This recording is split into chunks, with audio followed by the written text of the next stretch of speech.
할렐루야. 네. 여러분 오면서 우리 교회 바깥에 현수막 보셨나요?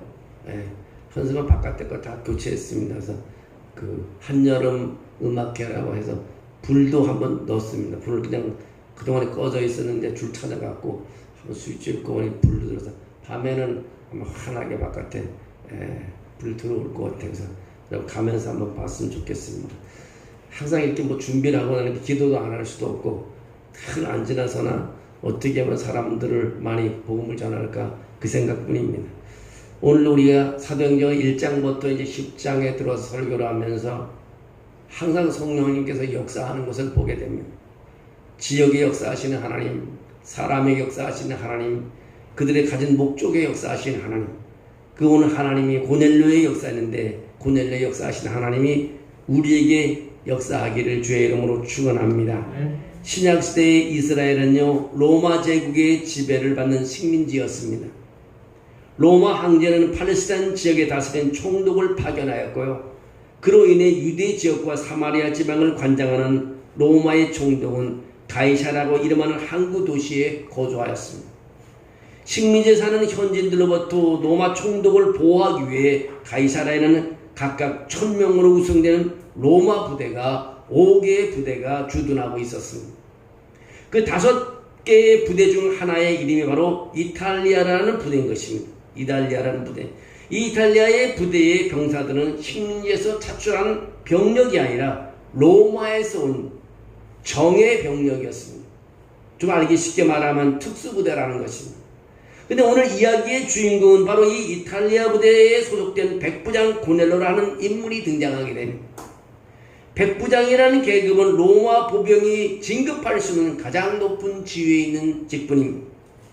왜 높은 사람이죠? 백부장들은 대부분 실전 경험이 풍부했으며 매우 엄격했습니다. 일반적으로 로마 군대의 장교들은 식민지 사람들을 깔보고 무시하고 적대시했습니다. 그러나 오늘 본문의 주인공 고넬료는 달랐습니다. 그는 로마 군대의 장교임에도 불구하고 유대인의 종교를 받아들였습니다. 그는 경건한 사람으로서 기도에 힘썼고 현지 유대인들을 돕는 일에 최선을 다했습니다. 그래서 1절, 2절을 읽어보면 그렇습니다. 가이사랴에 고넬료라는 사람이 있으니 이달리아 데라 하는 군대의 백부장이라. 그가 경건하여 온 집으로 더불어 하나님을 경외하며 백성을 많이 구제하고 하나님께 항상 기도하더니라고 말하고 있습니다. 오늘 사도행전에서요 고넬료의 경건 3가지를 증거해 볼 수가 있습니다. 그 하나는 그와 그의 온 가족이 함께 하나님을 경외했다는 것입니다. 당시 로마는 올림푸스의 12신을 섬기고 있었습니다. 그러나 고넬료는 이탈리아 출신의 이방인이었습니다. 그러나 비록 고넬료는 이방이었으나 그는 하나님을 경외하는 사람이었습니다. 2절에 보니까 그가 경건하여 온 집으로 더불어 하나님을 경외했다고 말하고 있습니다. 사람이 어찌 자신도 확신하지 못하는 신의 존재에 대한 믿음을 가족들과 함께 나누며 살 수 있겠습니까? 고넬료가 그의 가족과 더불어 하나님을 경외했다는 것은 오늘날로 말하면 아내와 아이들을 다 데리고 함께 교회에 와서 신앙생활을 잘 했다는 말과 같습니다. 그 얼마나 팔레스타인 지역에 머물러 있었는지는 알 수 없습니다. 그러나 그는 로마의 다신교를 버리고 유대인이 섬기는 유일신 하나님을 섬기게 되었습니다. 그는 바로 경건한 사람이었다는 것입니다. 사람들이 우리가 신앙생활 할 때도 보면 경건한 사람들을 보면 옆에 가면 괜히 존경스럽습니다. 오늘 이방인이 이렇게 높은 지위에 있는 사람이 이렇게 예수님을 잘 섬겼다는 것은 얼마나 보람이 있었겠는가 생각을 합니다. 두 번째로 고넬료는 가이사라에 사는 백성을 많이 구제했다고 성경에 나옵니다. 2절에 사용된 많이라는 단어는 그가 남을 돕는 일에 돈을 아끼지 아니하고 나누어 주었다는 사실을 보여줍니다. 다른 사람들을 위해 많은 구제를 했음을 보여줍니다. 그것은 고넬료가 자신이 가진 것을 아낌없이 가난한 사람들에게 나누어 주었다는 것을 알 수 있습니다. 이 당시 로마 장교들은요 자신들의 지위를 이용하여 식민지 백성들을 착취했던 것이 바로 보통이었습니다. 그에 비해 고넬료는 오히려 자기 돈을 들여 가난하고 굶주린 유대인들을 먹여 살렸다는 것입니다. 이런 구제의 삶은요, 그가 경건한 사람임을 잘 보여주고 있습니다. 또 하나 발견할 수 있는 것은 고넬료는 항상 하나님께 기도했다고 말하고 있습니다. 2절에 그렇게 말하는 그가 항상 기도했다. 항상 기도했다는 말은 고넬료가 하나님께 매일 기도했다는 것을 말하고 있습니다. 여러분, 매일매일 기도하는 것이 쉬운 일이 아닙니다.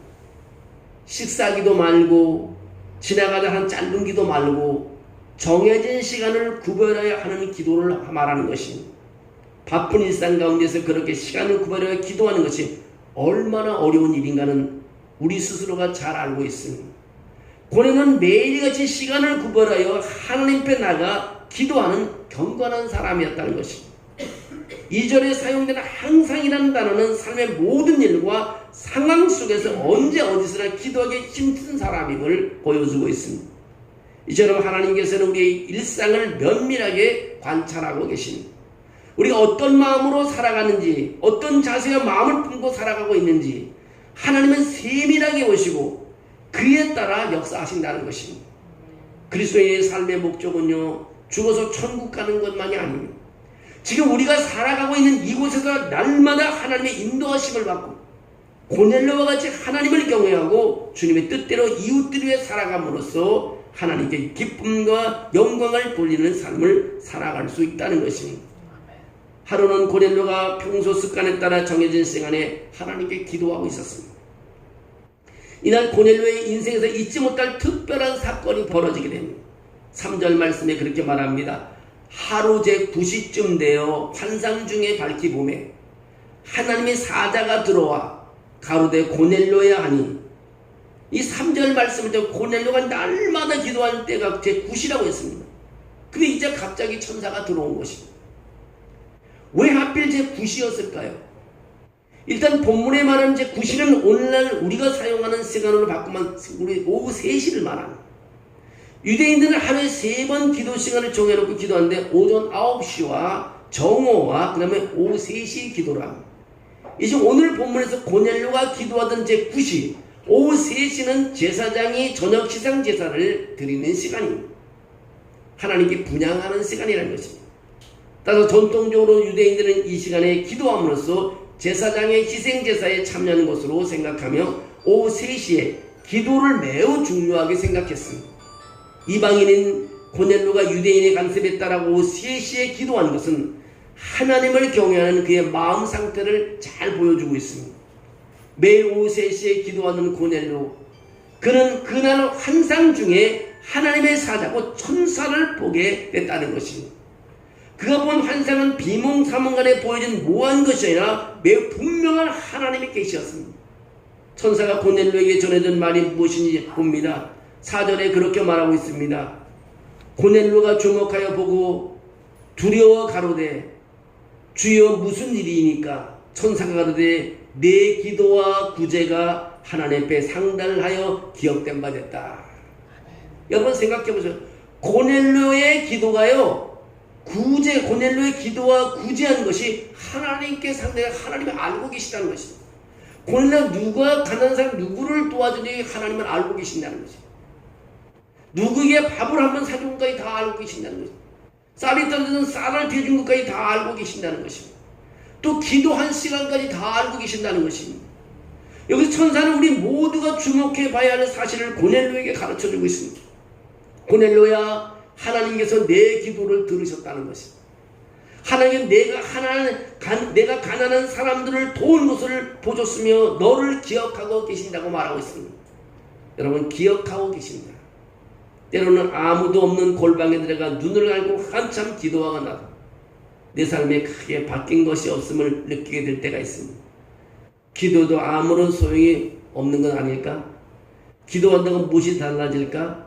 근데 고넬료 앞에 나타난 천사는요, 고넬료의 기도가 하나님 앞에 상달되었다고 말하고 있습니다.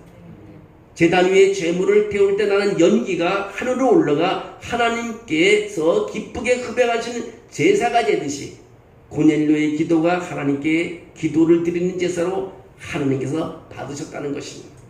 여러분, 우리가 정성을 다하는 기도를 할 때요, 우리 기도가 하늘로 올라가는 것을 볼 수 있습니다. 연기처럼 올라가는 것입니다. 준비된 기도는 올라갈 수 없습니다. 준비된 예배는 하나님께서 받으실 수밖에 없습니다. 우리의 모든 기도를 하나님께서 들으시고요, 그 모든 기도가 하나님께 상달된다는 사실이 우리가 얼마나 큰 기쁨과 위로가 되겠습니까? 기도할 때 고뇌를 기억하시길 바랍니다. 그리고 포기하지 말고 끝까지 믿음을 가지고 기도하십시오. 하나님의 축복은 곧 있게 될 것입니다. 천사는 고넬료의 구제 행위도 하나님께 상달되었다고 기억하신 바가 되었다고 말하고 있습니다. 하나님 우리가 이웃들을 어떻게 대했는지 우리의 삶을 유심히 살펴보고 계신 것입니다. 하나님 그리스도인이 나와 내 가족만 챙기는 제한적인 삶을 살아가기를 원하지 않고 있습니다. 예수님께서 그리하셨듯이 마음이 힘든 사람에게는 손을 내밀어 위로해주고 도움을 필요한 사람들을 외면하지 않는 것, 이웃을 향한 작은 섬김도 주님을 기억하셔야 됩니다.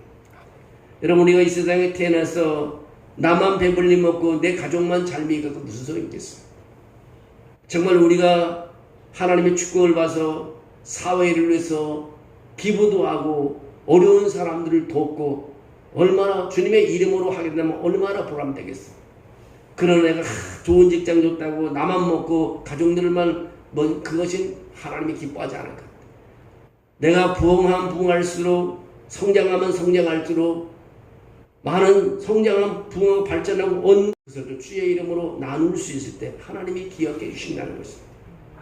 우리가 마음이 참 중요한 것 같아요. 사람들을 위해서 돕는 것도 마음이에요. 사실 우리가 좀 덜 먹고 덜 쓰고 남들을 도울 수 있습니다. 하나님께서 그걸 보신다는 것입니다. 천사는 고넬료의 구제행위도 하나님 앞에 상달되었고 기억되신 바 되었다고 말하고 있습니다. 천사가 그렇게 말하는 것입니다. 하나님은 우리가 이웃들을 어떻게 대하는지 우리의 삶을 유심히 살펴보고 계시는 것입니다. 그래서 우리는 이웃 섬기는 것에도 우리는 늘 관심을 가져야 합니다. 잠언서 19장 17절 말씀은 그런 말이 있습니다.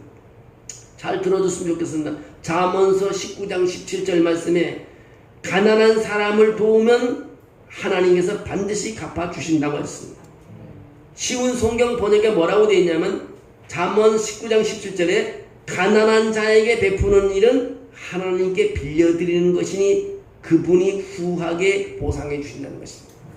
여러분 나보다 더 가난한 사람을 도울 수 있는 사람이 되기를 주의 이름으로 축원합니다. 네. 나보다 뭐 잘 사는 사람 크게 안 도와도 되지만 정말 어려운 사람들에게 말 한마디라도 내가 도울 수 있는 물질이 있다면 그를 도울 수 있다는 것, 하나님께 빌려드리는 것 같다는 것입니다.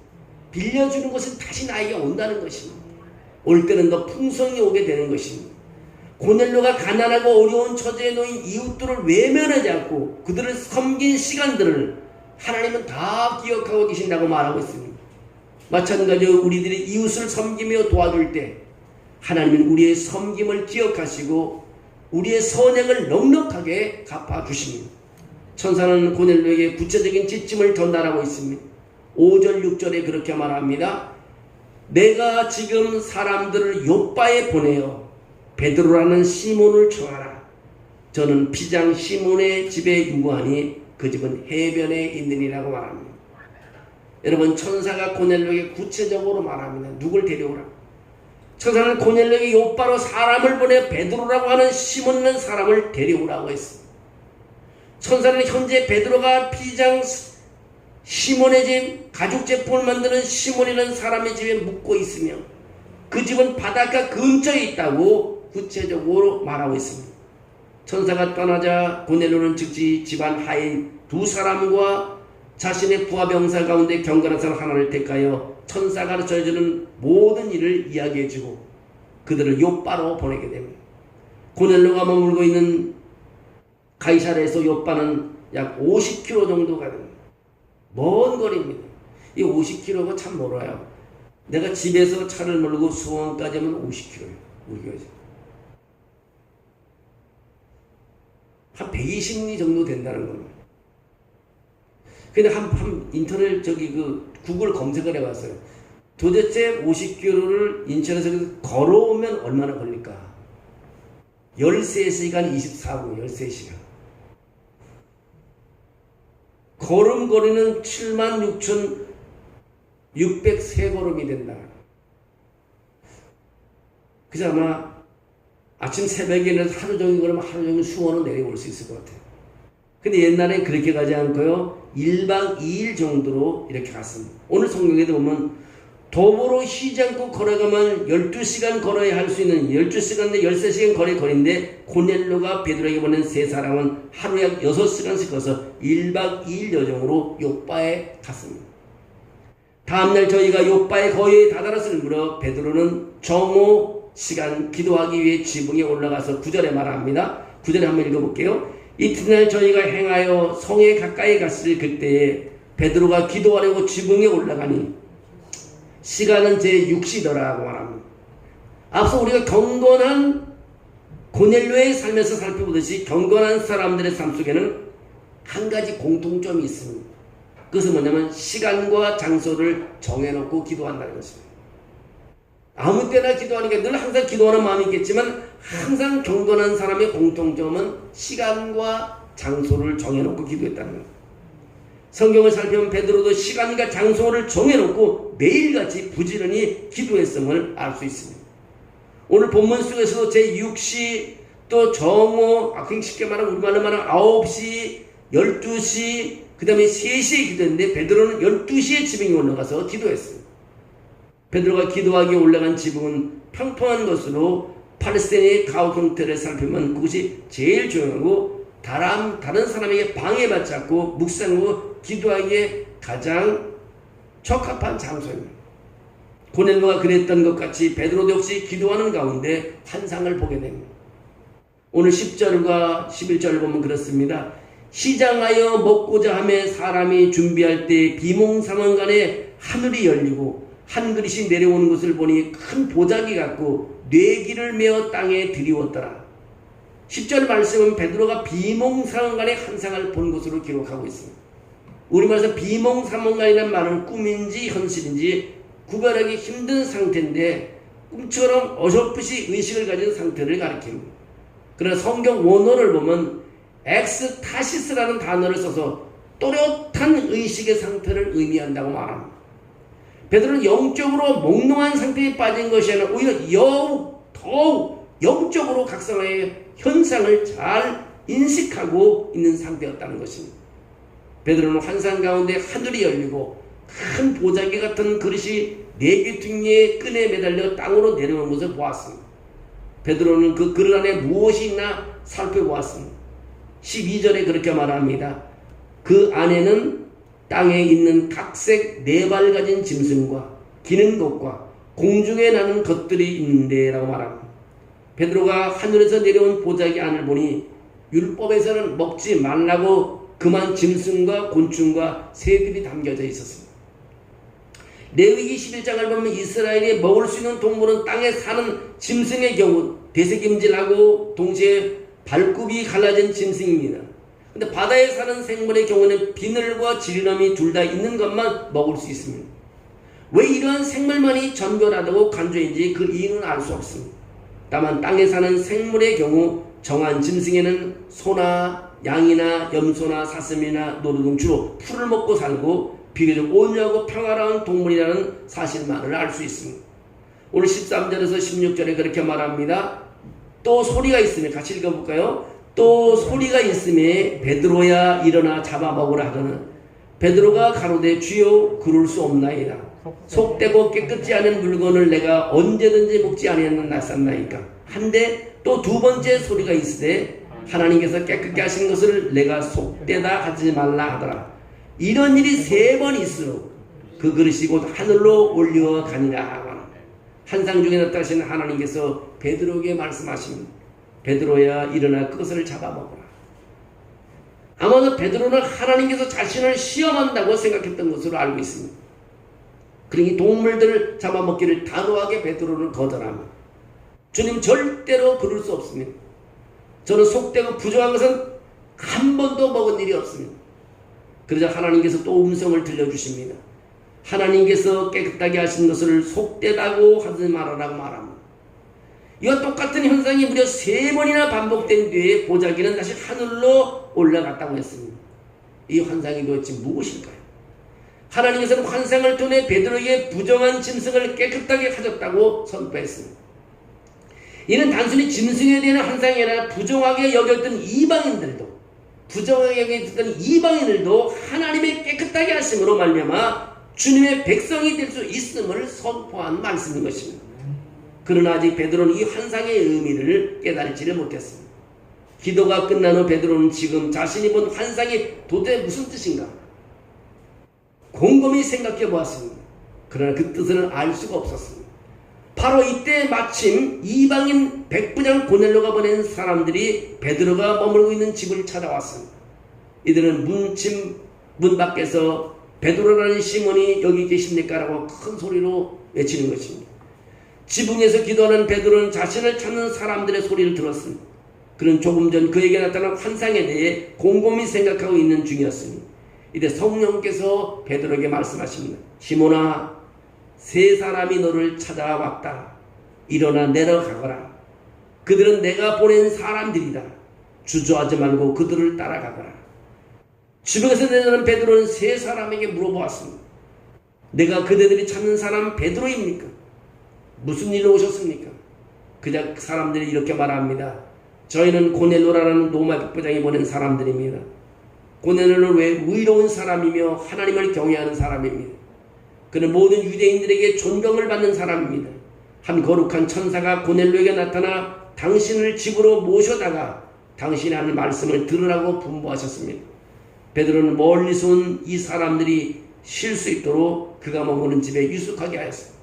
그리고 이튿날 저희와 함께 고넬료가 머물고 있는 가이사라로 함께 떠나게 됩니다. 만일 베드로가 기도하지 않았더라면요, 그가 기도하는 가운데 받은 하나님의 인도하심은 없었더라면 그는 이방인 고넬료 집으로 향하지 않을 것입니다. 왜냐하면 이방인과 유대인과는 서로 상종하지 않기 때문에 절대로 응하에 따라가지 않았을 것입니다. 율법의 정결 규정에 의하면 유대인은 이방인하고 식사교제도 할 수 없고 생활교제도 금지되었기 때문인 것입니다. 그러나 하나님은 베드로가 기도하는 가운데 그의 생각과 태도를 변화시키셨다는 것입니다. 그의 인식을 변화시켜 주셨습니다. 베드로는 이방인 백부장 고넬료를 만나러 길을 나서게 됩니다. 여러분, 이방 땅에 이방인들에게 복음을 전할 수 없지만 하나님께서 길을 열어 이방인들에게 복음을 여는 것을 보게 됩니다. 이처럼 하나님께서는 기도하는 사람들의 삶을 인도해 주십니다.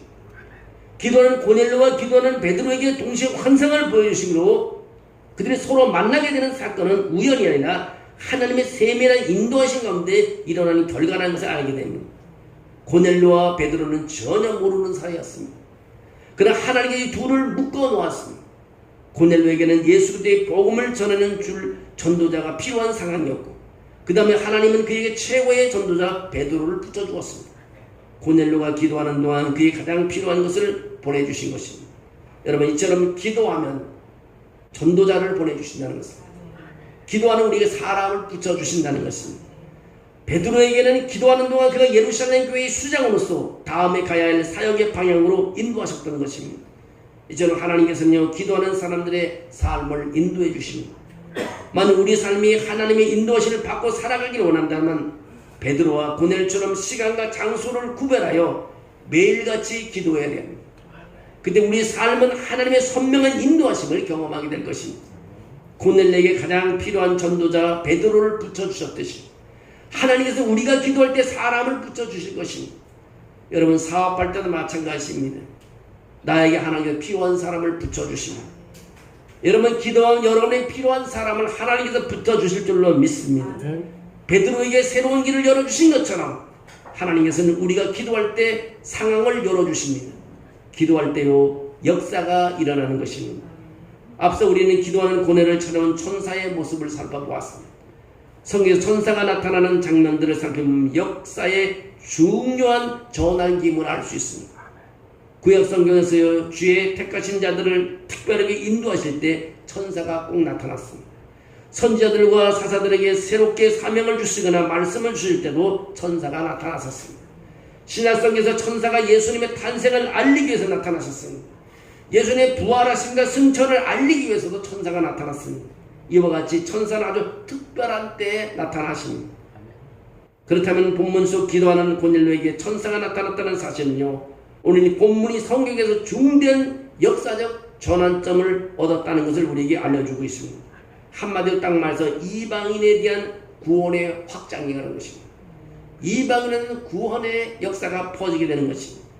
이스라엘 백성들에게 향하고 있던 예수 그리스도의 복음이 이제 유대와 사마리아 땅을 넘어 땅 끝까지 증거되는 그 신호탄이 오늘 본문 말씀을 통해서 시작된 것입니다.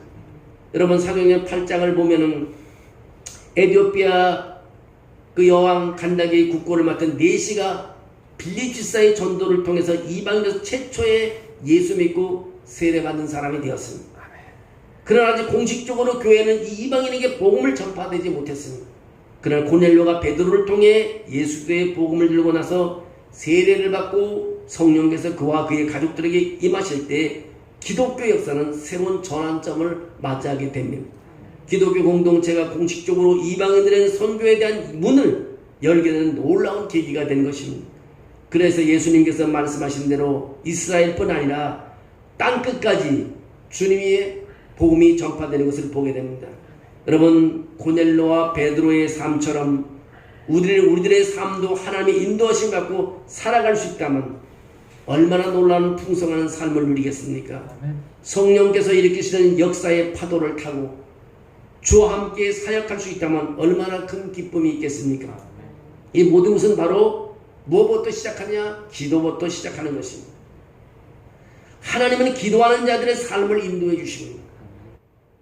우리가 할 일이 없다고 생각하면 기도부터 하는 것입니다. 큰 역사를 일으키는 것입니다.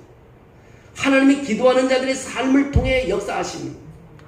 정해진 시간, 정해진 장소를 두고 기도하셔야 되는 것입니다. 기도를 통해 하나님 인도하심을 받고 주님의 역사를 위해 쓰임받는 이 시대에 우리는 베드로가 되어야 되는 것입니다. 여러분, 기도하는 고넬료, 기도하는 베드로, 저들은 하나님께서 쓰시는 것을 보게 됩니다. 이건 우리가 버림받았다고 생각할 필요 없습니다.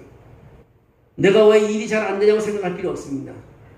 기도 시작하면 하나님의 사람을 붙여주시고 우리에게 필요한 것을 허락해 주실 줄로 믿습니다. 우리 교회는 기도하는 교회가 되어야 될 것을 믿습니다. 중요한 것은 기도로 우리는 승리해야 될 것입니다. 기도가 멈지만 다 끝나는 것입니다. 기도는 삶의 호흡이라 그러잖아요.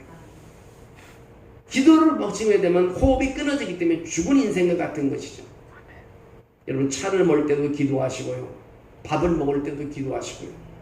길을 횡단보도를 건널 때도 기도하시고, 교회 간판을 보고도 기도하시고요. 여러분, 자녀들이 걸어가는 모습을 보고도 기도하십시오. 여러분, 자녀들이 많잖아요. 오늘 난 아들이 하는데 늘 제가 그럽니다. 이번에도 휴가 왔다 가면서 여러 가지로 뭐 힘들어하죠. 뭐 남들은 뭐 18개월 금방 다 됐네 그러지만 본인은 하루하루가 이제 힘든 거예요. 그래서 기도해 줬어요. 마지막까지 잘해라.